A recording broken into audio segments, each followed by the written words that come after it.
प्रेम सूत्र प्रेमचंद की कहानियां। संसार में कुछ ऐसे मनुष्य भी होते हैं जिन्हें दूसरों के मुख से अपनी स्त्री की सौंदर्य प्रशंसा सुनकर उतना ही आनंद होता है जितनी अपनी कीर्ति की चर्चा सुनकर। पश्चिमी सभ्यता के प्रसार के साथ ऐसे प्राणियों की संख्या बढ़ती जा रही है। पशुपतिनाथ वर्मा इन्हीं लोगों में था। जब लोग उनकी परम सुंदरी स्त्री की तारीफ करते हुए कहते, ओहो कितनी अनुपम रूपराशि है, कितनी अलौकिक सौंदर्य है, तब वर्मा जी मारे खुशी और गर्व के फूल उठते थे।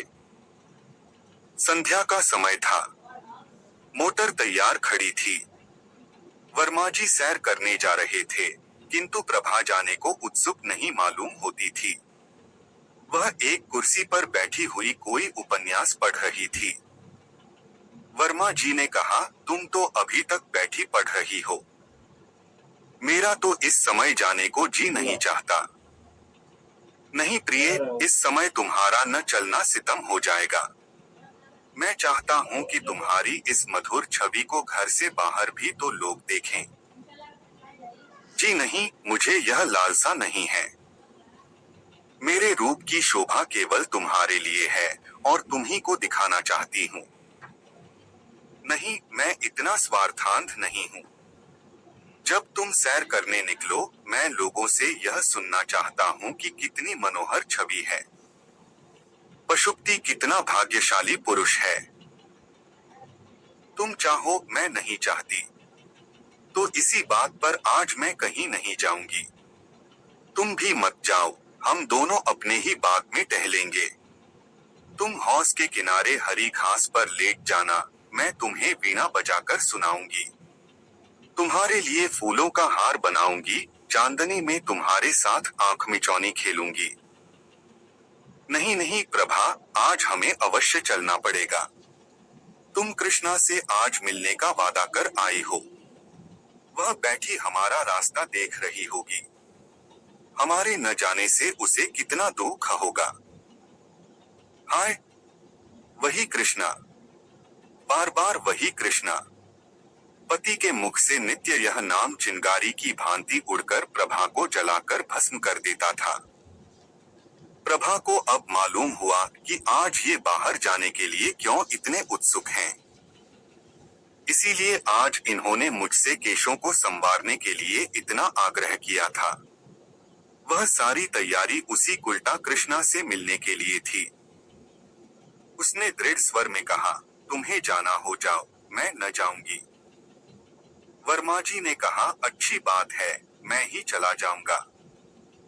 2.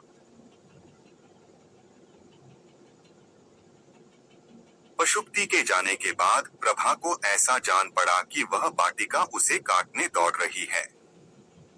ईर्ष्या की ज्वाला से उसका कोमल शरीर हृदय भस्म होने लगा। वे वहां कृष्णा के साथ बैठे विहार कर रहे होंगे, उसी नांगिन केसे केशवाली कृष्णा के साथ, जिसकी आंखों में घातक विष भरा हुआ है। मर्दों की बुद्धि क्यों इतनी स्थूल होती है? इन्हें कृष्णा की चटमटक ने क्यों इतना मोहित कर लिया है? उसके मुख से मेरे पैर का तलवा कहीं सुंदर है। हाँ, मैं एक बच्चे की माँ हूँ और वह नव यौवना है। जरा देखना चाहिए, उनमें क्या बातें हो रही हैं। यह सोचकर वह अपनी सास के पास आकर बोली, अम्मा, इस समय अकेले जी घबराता है, चलिए कहीं घूम आवे। सास बहू पर प्राण देती थी।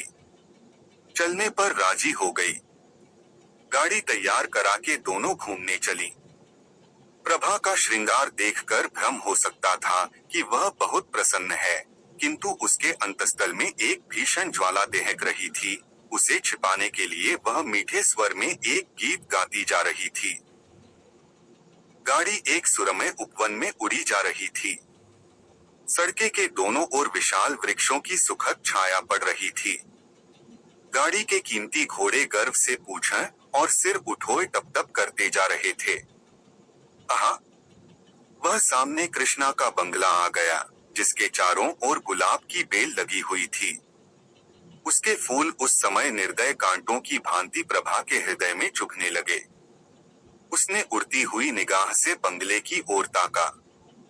पशुपति का पता न था। हाँ, कृष्णा और उसकी बहन माया बगीचे में विचर रही थीं। गाड़ी बंगले के सामने से निकल ही चुकी थी कि दोनों बहनों ने प्रभा को पुकारा और एक क्षण में दोनों बालिकाएं हिरनियों की भांति उछलती कूदती फाटक की ओर दौड़ी। गाड़ी रुक गई। कृष्णा ने हंसकर सास से कहा, अम्मा जी, आज आप प्रभा को एकाध घंटे के लिए हमारे पास छोड़ जाइए। आप इधर से लौटें तब इन्हें लेती जाइएगा। यह कहकर दोनों ने प्रभा को गाड़ी से बाहर खींच लिया। सास कैसे इनकार करती। जब गाड़ी चली गई तब दोनों बहनों ने प्रभा को बगीचे में एक बेंच पर जा बिठाया। प्रभा को इन दोनों के साथ बातें करते हुए बड़ी झिझक हो रही थी।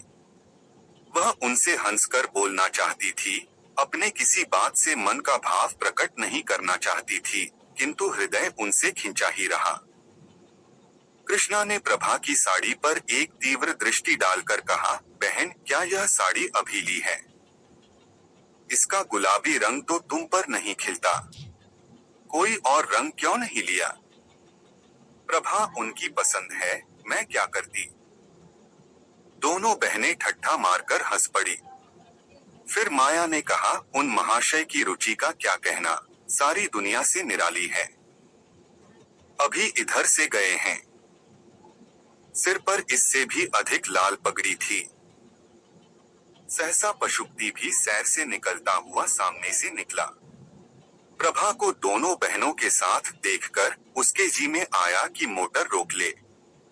वह अकेले इन दोनों से मिलना शिष्टाचार के विरुद्ध समझता था। इसीलिए वह प्रभा को अपने साथ लाना चाहता था। जाते समय वह बहुत साहस करने पर भी मोटर से न उतर सका।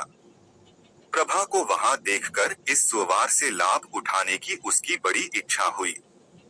लेकिन दोनों बहनों की हास्य ध्वनि सुनकर वह संकोचवश न उतरा। थोड़ी देर तक तीनों रमणियां चुपचाप बैठी रहीं।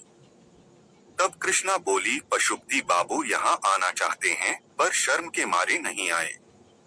मेरा विचार है कि संबंधियों को आपस में इतना संकोच न करना चाहिए। समाज का यह नियम कम से कम मुझे तो बुरा मालूम होता है। तुम्हारा क्या विचार है, प्रभा? प्रभा ने व्यंग्य भाव से कहा, यह समाज का अन्याय है। प्रभा इस समय भूमि की ओर ताक रही थी, पर उसकी आंखों से ऐसा तिरस्कार निकल रहा था जिसने दोनों बहनों के परिहास को लज्जासूचक मौन में परिणत कर दिया। उसकी आंखों से एक चिंगारी सी निकली, जिसने दोनों युवतियों के आमोद प्रमोद और उस कुवृत्ति को जला डाला जो प्रभा के पतिप्रायण हृदय को बाणों से वेध रही थी, उस हृदय को जिसमें अपने पति के सिवा और किसी को जगह न थी। माया ने जब देखा कि प्रभा इस वक्त क्रोध से भरी बैठी है, तब बेंच से उठ खड़ी हुई और बोली, आओ बहन, जरा टहलें। यहाँ बैठे रहने से तो टहलना ही अच्छा है। प्रभा ज्यों की त्यों बैठी रही, पर वे दोनों बहनें बाग में टहलने लगीं। उस वक्त प्रभा का ध्यान उन दोनों के वस्त्राभूषण की ओर गया। माया बंगाल की गुलाबी रेशमी की एक महीन साड़ी पहने हुए थी, जिसमें न जाने कितने चुन्नटें पड़ी हुई थीं। उसके हाथ में एक रेशमी छतरी थी, जिसे उसने सूर्य की अमित किरणों से बचने के लिए खोल लिया था। कृष्णा के वस्त्र भी वैसे ही थे। हाँ, उसकी साड़ी पीले रंग की थी और उसके घूंघर वाले बाल साड़ी के नीचे से निकलकर माथे और गालों पर लहरा रहे थे। प्रभा ने एक ही निगाह से ताड़ लिया कि इन दोनों युवतियों में किसी को उसके पति से प्रेम नहीं है। केवल आमोद लिप्सा के वशीभूत होकर यह स्वयं बदनाम होंगी और उसके सरल हृदय पति को भी बदनाम कर देंगी। उसने ठान लिया कि मैं अपने भ्रमर को इन विषाक्त पुष्पों से बचाऊंगी और चाहे जो कुछ हो उसे इनके ऊपर मंडराने न दूंगी, क्योंकि यहाँ केवल रूप और बास है, रस का नाम नहीं। प्रभा अपने घर लौटते ही उस कमरे में गई। उसकी लड़की शांति अपनी दाई की गोद में खेल रही थी। अपनी नन्ही जीती जागती गुड़िया की सूरत देखते ही प्रभा की आंखें सजल हो गई। उसने मातृस्नेह से विभोर होकर बालिका को गोद में उठा लिया, मानो किसी भयंकर पशु से उसकी रक्षा कर रही है। उस दुस्सह वेदना की दशा में उसके मुंह से यह शब्द निकला, गए बच्ची, तेरे बाप को लोग तुझसे छीनना चाहते हैं। हाय, तू क्या अनाथ हो जाएगी? नहीं नहीं, अगर मेरा बस चलेगा तो मैं इन निर्बल हाथों से उन्हें बचाऊंगी। आज से प्रभा विषादमय भावनाओं में मग्न रहने लगी। आने वाली विपत्ति की कल्पना करके कभी कभी भयातुर होकर चिल्ला पड़ती। उसकी आंखों में उस विपत्ति की तस्वीर खींच जाती जो उसकी ओर कदम बढ़ाए चली आती थी, पर उस बालिका की तोतली बातें और उसकी आंखों की शंख ज्योति प्रभा के विकल हृदय को शांत कर देती। वह लड़की को गोद में उठा लेती और वह मधुर हास्य छवि जो बालिका के पतले पतले गुलाबी ओठों पर खेलती होती, प्रभा की सारी शंकाओं और बाधाओं को छिन्न भिन्न कर देती। उन विश्वासमय नेत्रों में आशा का प्रकाश उसे आश्वस्त कर देता। हाँ, अभागिनी प्रभा, तू क्या जानती है क्या होने वाला है? 3 ग्रीष्मकाल की चांदनी रात थी। सप्तमी का चांद प्रकृति पर अपना मंद शीतल प्रकाश डाल रहा था। पशुपति मौलसिरी की एक डाली हाथ से पकड़े और तने से चिपटा हुआ माया के कमरे की ओर टकटकी लगाए ताक रहा था। कमरे का द्वार खुला हुआ था और शांत निशा में रेशमी साड़ियों की सरसराहट के साथ दो रमणियों की मधुर हास्य ध्वनि मिलकर पशुपति के कानों तक पहुँचते पहुँचते आकाश में विलीन हो जाती थी। एकाएक दोनों बहनें कमरे से निकलीं और उसी ओर चलीं जहां पशुपति खड़ा था। जब दोनों उस वृक्ष के पास पहुंची तब पशुपति की परछाई देखकर कृष्णा चौंक पड़ी और बोली, है बहन, यह क्या है? पशुपति वृक्ष के नीचे से आकर सामने खड़ा हो गया। कृष्णा उन्हें पहचान गई और कठोर स्वर में बोली, आप यहाँ क्या करते हैं? बतलाइए, यहाँ आपका क्या काम है? बोलिए जल्दी। पशुपति की सिट्टप पिट्टी गुम हो गई। इस अवसर के लिए उसने जो प्रेम वाक्य रटे थे वे सब विस्मृत हो गए। सशंक होकर बोला, कुछ नहीं प्रिय, आज संध्या समय जब मैं आपके मकान के सामने से आ रहा था तब मैंने आपको अपनी बहन से कहते सुना कि आज रात को आप इस वृक्ष के नीचे बैठकर चांदनी का आनंद उठाएंगी। मैं भी आपसे कुछ कहने के लिए, आपके चरणों पर अपना समर्पित करने के लिए। यह सुनते ही कृष्णा की आंखों से चंचल ज्वाला सी निकली और उसके ओठों पर व्यंग्यपूर्ण हास्य की झलक दिखाई दी। बोली, महाशय, आप तो आज एक विचित्र अभिनय करने लगे।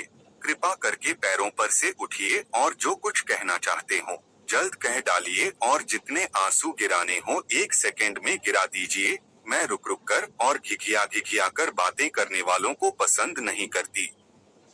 हाँ, और जरा बातें और रोना साथ साथ न हो। कहिए क्या कहना चाहते हैं, आप न कहेंगे? लीजिए, समय बीत गया, मैं जाती हूँ। कृष्णा वहां से चल दी। माया भी उसके साथ ही चली गई। पशुपति एक क्षण तक वहां खड़ा रहा, फिर वह भी उनके पीछे पीछे चला। मानो वह सुई है जो चुंबक के आकर्षण से आप ही आप खींचा चला जाता है। सहसा कृष्णा रुक गई और बोली, सुनिए पशुपति बाबू, आज संध्या समय प्रभा की बातों से मालूम हो गया कि उन्हें आपका और मेरा मिलना जुलना बिल्कुल नहीं भाता। पशुपति, प्रभा की तो आप चर्चा ही छोड़ दीजिए। कृष्णा, क्यों छोड़ दूं? क्या वह आपकी स्त्री नहीं है? आप इस समय उसे घर में अकेली छोड़कर मुझसे क्या कहने के लिए आए हैं? यही कि उसकी चर्चा न करूं?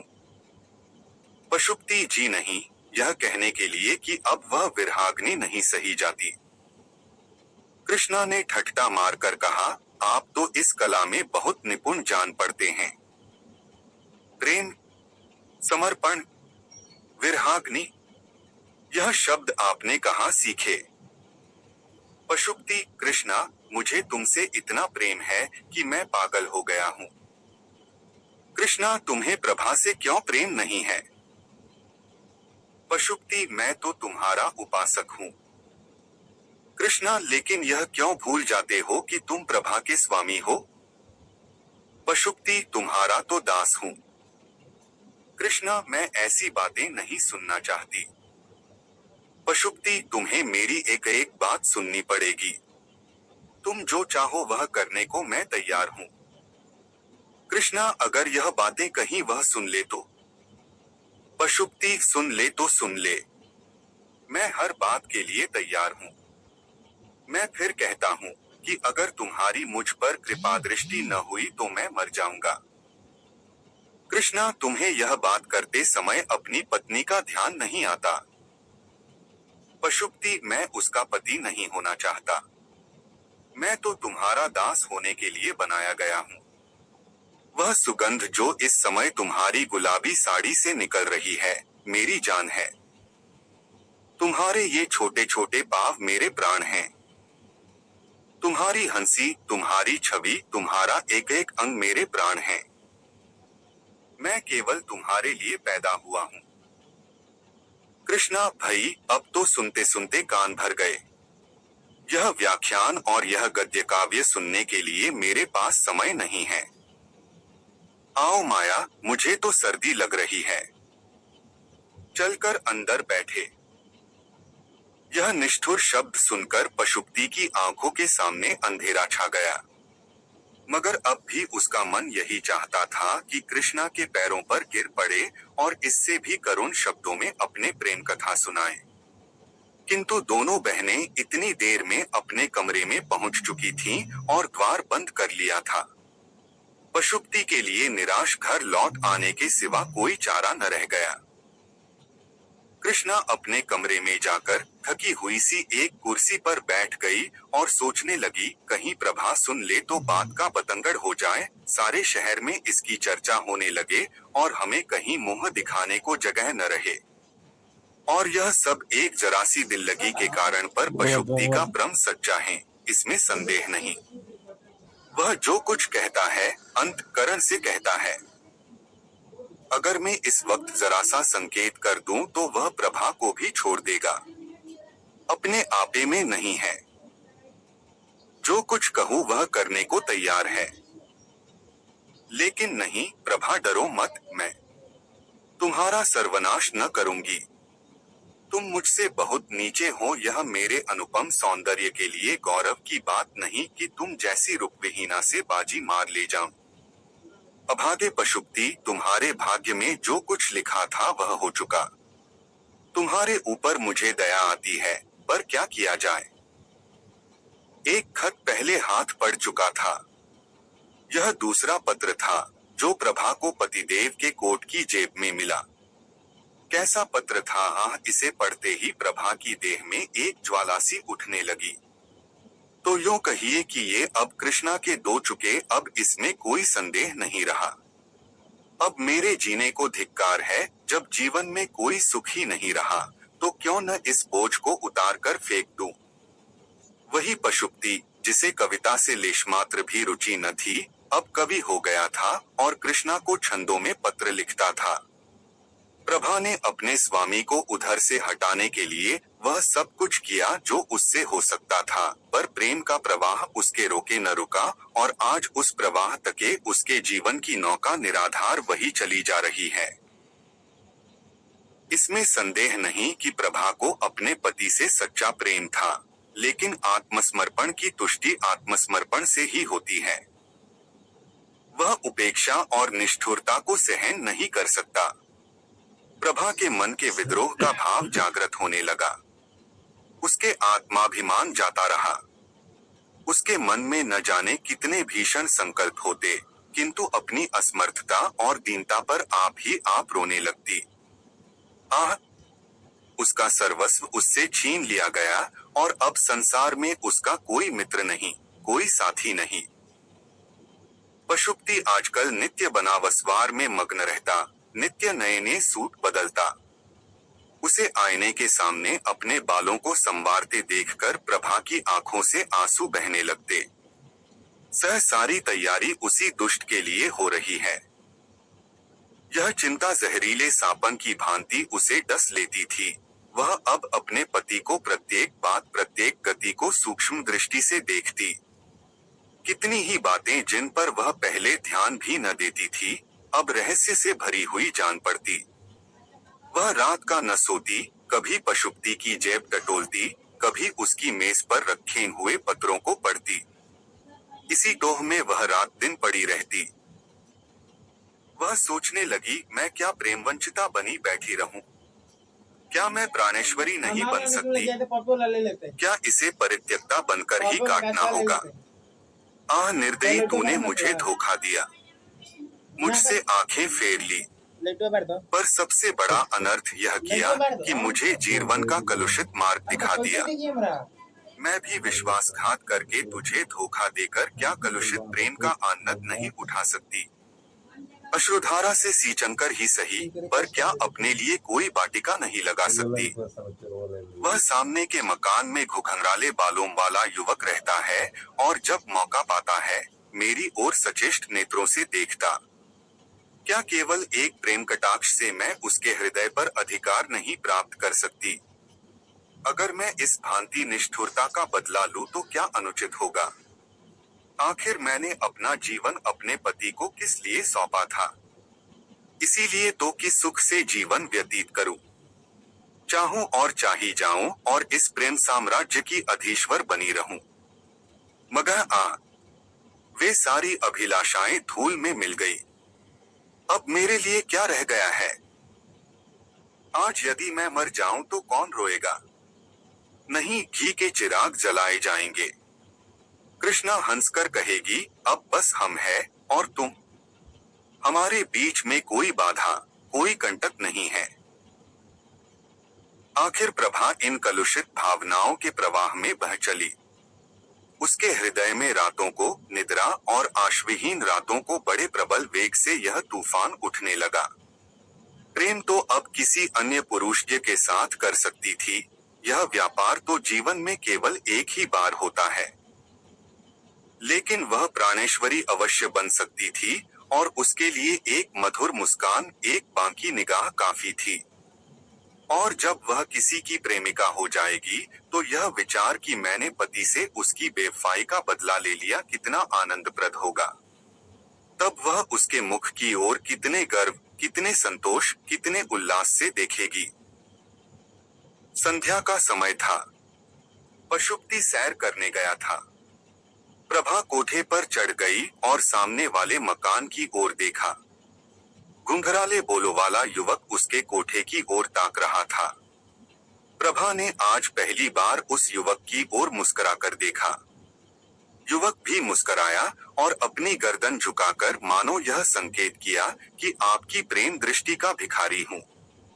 प्रभा ने गर्व से भरी हुई दृष्टि इधर-उधर दौड़ाई, मानो वह पशुपति देखना चाहती थी। तुम उस उल्टा के पैरों पड़ते हो और समझते हो कि मेरे हृदय को चोट नहीं लगती। लो तुम भी देखो और अपने हृदय पर चोट न लगने दो। तुम उसे प्यार करो, मैं भी इससे हंसू बोलूं। क्यों? यह अच्छा नहीं लगता। इस दृश्य को शांत चित्त से नहीं देख सकते। क्यों रक्त खौलने लगता है? मैं वही तो कह रही हूँ जो तुम कर रहे हो। आह!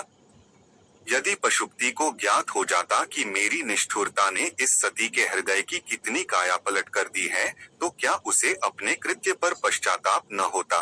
क्या वह अपने किए पर लज्जित न होता?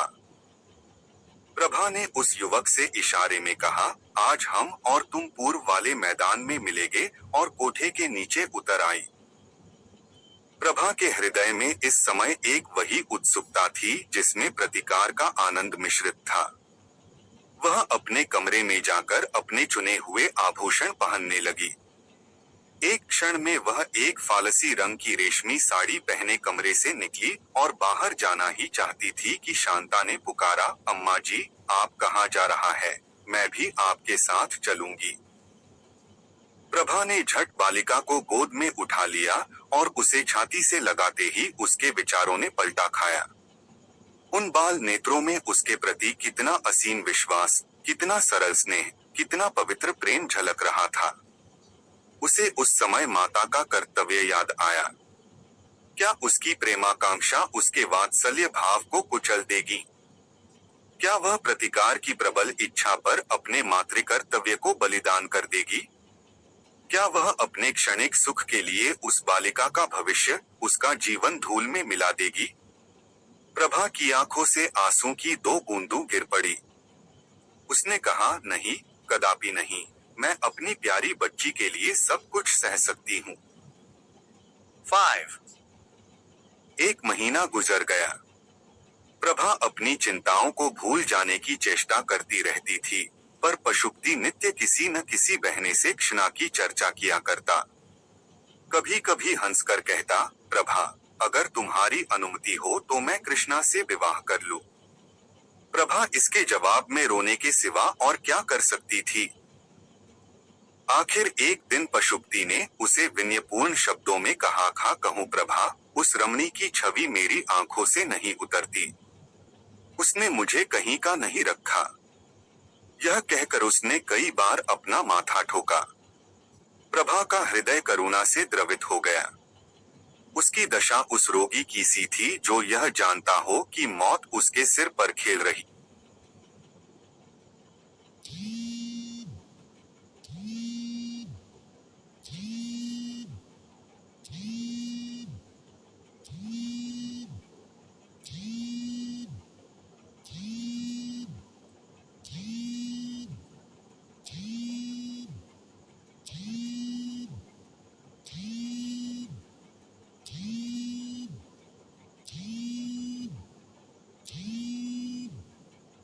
यह आर्तनाद सुना और सारी रात चुपके चुपके रोया की, बस रोया की। प्रात काल वह पशुपति के लिए दूध का प्याला लिए खड़ी थी कि वह उसके पैरा पर गिर पड़ा और बोला, प्रभा, मेरी तुमसे एक विनय है, तुम ही मेरी रक्षा कर सकती हो, नहीं मैं मर जाऊंगा। मैं जानता हूँ कि यह सुनकर तुम्हें बहुत कष्ट होगा, लेकिन मुझ पर दया करो। मैं तुम्हारी इस कृपा को कभी न भूलूंगा। मुझ पर दया करो। प्रभा कांपने लगी। पशुपति क्या कहना चाहता है, यह उसका दिल साफ बता रहा था। फिर भी वह भयभीत होकर पीछे हट गई और दूध का प्याला मेज पर रखकर अपने पीले मुख को कांपते हुए हाथों से छिपा लिया। पशुपति ने फिर भी सब कुछ ही कह डाला। लालसाग्नि अब अंदर न रह सकती थी, उसकी ज्वाला बाहर निकल ही पड़ी। तात्पर्य यह था कि पशुपति ने कृष्णा के साथ विवाह करना निश्चय कर लिया था। वह से दूसरे घर में रखेगा और प्रभा के यहाँ 2 रात और 1 रात उसके यहाँ रहेगा। ये बातें सुनकर प्रभा रोई नहीं, वरन स्तंभित होकर खड़ी रह गई। उसे ऐसा मालूम हुआ कि उसके गले में कोई चीज अटकी हुई है और वह सांस नहीं ले सकती। पशुपति ने फिर कहा, प्रभा, तुम नहीं जानती कि जितना प्रेम तुमसे मुझे आज है उतना पहले कभी नहीं था। मैं तुमसे अलग नहीं हो सकता। मैं जीवन पर्यंत तुम्हें इसी भांति प्यार करता रहूंगा। पर कृष्णा मुझे मार डालेगी। केवल तुम ही मेरी रक्षा कर सकती हो। मुझे उसके हाथ मत छोड़ो प्रिय। अभागिनी प्रभा, तुझसे पूछ पूछ कर तेरी गर्दन पर छुरी चलाई जा रही है। तू गर्दन झुका देगी यच आत्मगौरव से सिर उठाकर कहेगी, मैं यह नीच प्रस्ताव नहीं सुन सकती। प्रभा ने इन बातों में एक भी न की। वह अचेत होकर भूमि पर गिर पड़ी। जब होश आया कहने लगी, बहुत अच्छा, जैसी तुम्हारी इच्छा। लेकिन अब मुझे छोड़ दो, मैं अपनी माँ के घर जाऊंगी, मेरी शांता मुझे दे दो। यह कहकर वह रोती हुई वहां से शांता को लेने चली गई और उसे गोद में लेकर कमरे से बाहर निकली। पशुपति लज्जा और ग्लानि से सिर झुकाए उसके पीछे पीछे आता रहा और कहता रहा, जैसी तुम्हारी इच्छा हो प्रभा, वह करो, और मैं क्या कहूँ। किंतु मेरी प्यारी प्रभा, वादा करो कि तुम मुझे क्षमा कर दोगी। किंतु प्रभा ने उसको कुछ जवाब न दिया और बराबर द्वार की ओर चलती रही। तब पशुपति ने आगे बढ़कर उसे पकड़ लिया और उसके मुरझाए हुए पर अश्रुसिंचित कपोलों को चूम चूम कर कहने लगा, प्रिय, मुझे भूल न जाना। तुम्हारी याद मेरे हृदय में सदैव बनी रहेगी। अपनी अंगूठी मुझे देती जाओ, मैं उसे तुम्हारी निशानी समझकर रखूंगा और उसे हृदय से लगाकर इस दाह को शीतल करूंगा। ईश्वर के लिए प्रभा, मुझे छोड़ना मत, मुझसे नाराज न होना। 1 सप्ताह के लिए अपनी माता के पास जाकर रहो, फिर मैं तुम्हें जाकर लाऊंगा। प्रभा ने पनशुक्ति के करपाश से अपने को छुड़ा लिया और अपनी लड़की का हाथ पकड़े हुए गाड़ी की ओर चली।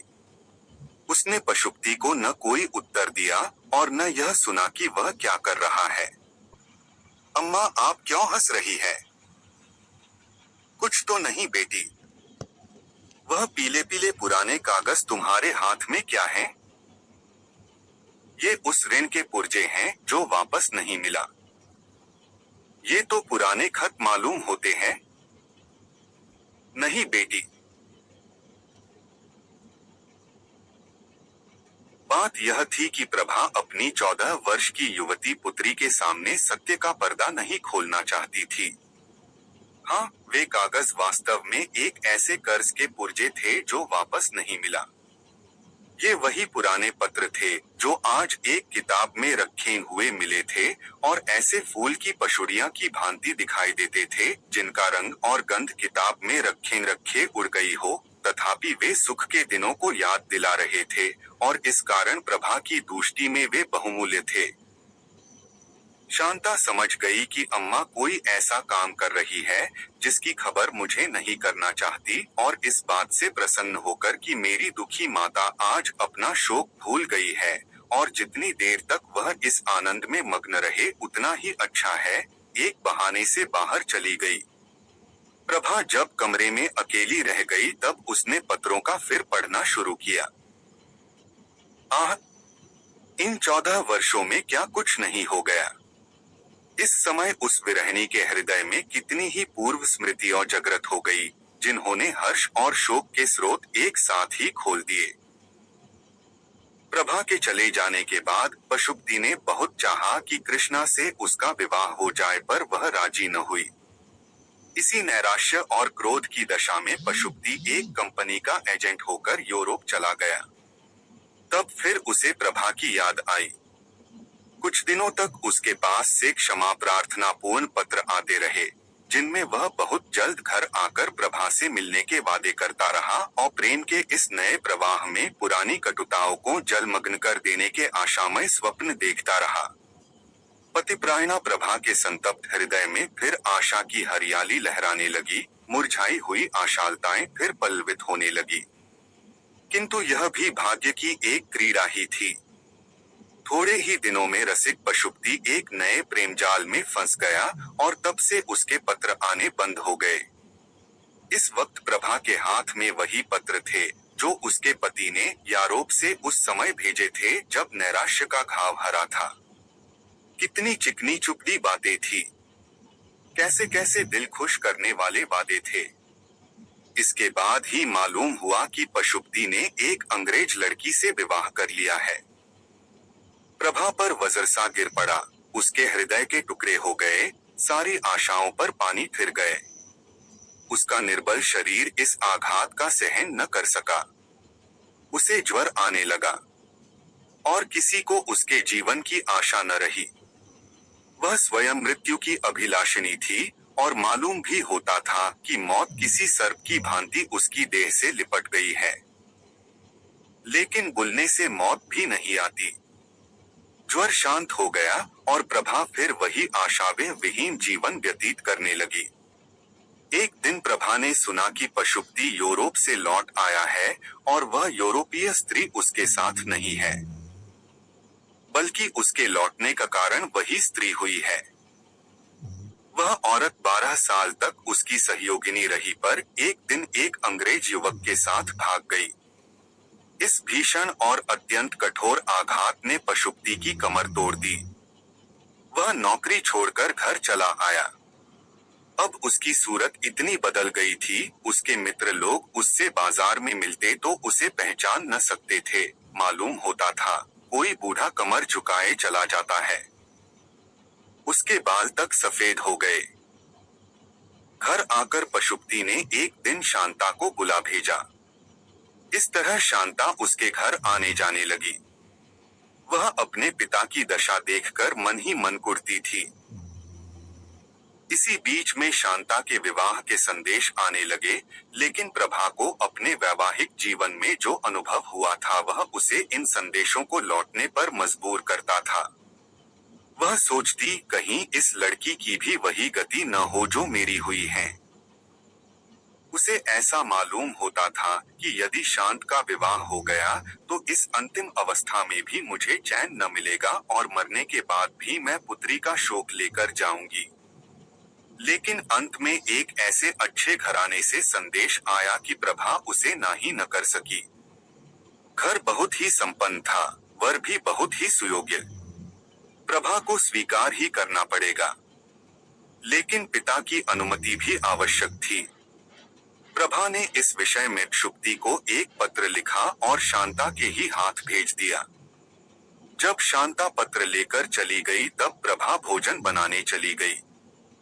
भांति भांति की अमंगल कल्पनाएं उसके मन में आने लगी और चूल्हे से निकलते धुएं में उसे एक चित्र सा दिखाई दिया कि शांता के पतले पतले होंठ सूखे हुए हैं और वह कांप रही है, और जिस तरह प्रभा पतिगृह से आकर माता की गोद में गिर गई थी उसी तरह शांता भी आकर माता की गोद में गिर पड़ी है। 8 पशुपति ने प्रभा का पत्र पढ़ा तो उसे चुप्सी लग गई। उसने अपना सिगरेट जलाया और जोर जोर कश खींचने लगा। फिर वह उठ खड़ा हुआ और कमरे में टहलने लगा। कभी मूंछों को दांतों से काटता कि खिचड़ी दाढ़ी को नीचे की ओर खींचता। सहसा वह शांता के पास आकर खड़ा हो गया और कांपते हुए स्वर में बोला, बेटी, जिस घर को तेरी माँ स्वीकार करती हो उसे मैं कैसे ना ही कर सकता हूँ। उन्होंने बहुत सोच समझकर हामी भरी होगी। ईश्वर करे तुम सदा सौभाग्यवती रहो। मुझे दुख है तो इतना ही कि जब तू अपने घर चली जाएगी तब तेरी माता अकेली रह जाएगी। कोई उसके आंसू पोंछने वाला न रहेगा।